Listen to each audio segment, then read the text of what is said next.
Change করে নিয়ে বলতে এরা ভালো মনে একটা দিয়ে দে। এটা নিয়ে এটা নিয়ে নে। কিছু টাকা দিল না, এটা বাদ দিয়ে কিরকম কি খরচাপাতি করবো বল। খরচ পড়ে যাবে। তাহলে আর কমের মধ্যে কি হয় দেখ। বরফগুলো নিয়ে কিছু করতে হবে। এটা রিপেয়ার করতে কত লাগবে তোর? সব যা যা মানে নিচে লোহা দিয়ে দরজা বসিয়ে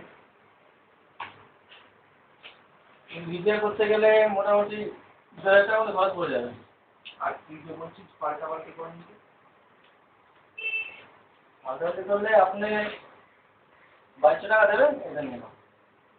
আপনাকে 2200 টাকাও দেবো, ওইটাও নিয়ে গেলি তাহলে এখানে কি আমি দাঁড়িয়ে থাকবো? আপনাকে একটা দিব রানিং মাল, কি দিবি?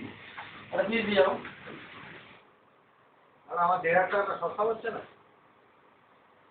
তুই জেন ভেবে কথা বল, আমার ভেবে কথা বলিস। আমি কেন বলছি, আমার কিছু বলছি এর যে অবস্থা ভিতরে কন্ডিশন তো, কিন্তু মেশিনটা সলিড আছে। মেশিন তো সলিড করে দিই তুমি করে দিই বুঝলি? বডি সিস্টেম কি করে যায় তখন একটা মাল দিয়ে দিচ্ছি, সেটা হেভি মাল, করবে। হেভি মাল আছে, সিলিন্ডারের মাল আছে। কতদিন চলবে? চলো ইলেকট্রনিক জিনিস পাওয়া যায়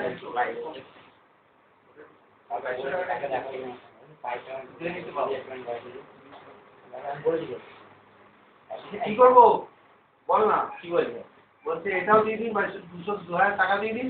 আচ্ছা রানিং মাল দিয়ে দিচ্ছি। এটা 1500 টাকা দিয়ে হয়ে গেল। নতুন ফ্রিজ দেবে।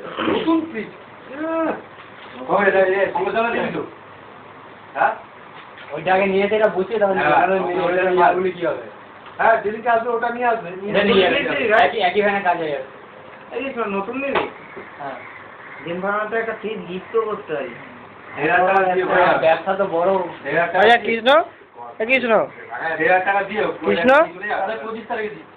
কৃষ্ণ, আচ্ছা বলে বলছি এটা যদি তুই শুধু নিয়ে নিস তাহলে কত টাকা দিবি? এবার এটা যোগ করে শুধু নিয়ে গেলে তোর 1200 টাকা। কেন? 1500 টাকা, 1500 টাকা, 1500 টাকা।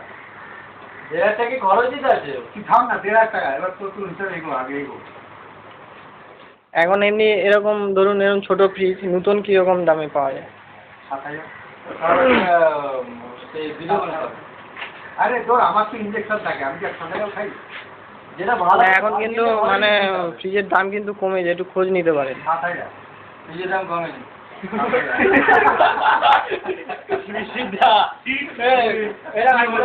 ফ্রিজের দাম কমে গেছে সেদিনকে আমি আমি বলছি গোদরেজে পেয়ে যাবেন 9,000 থেকে আপনি 10-এর মধ্যে পেয়ে যাবেন। হ্যাঁ ভিডিও বানাচ্ছি 7,200 টাকা এরকম দাম আছে।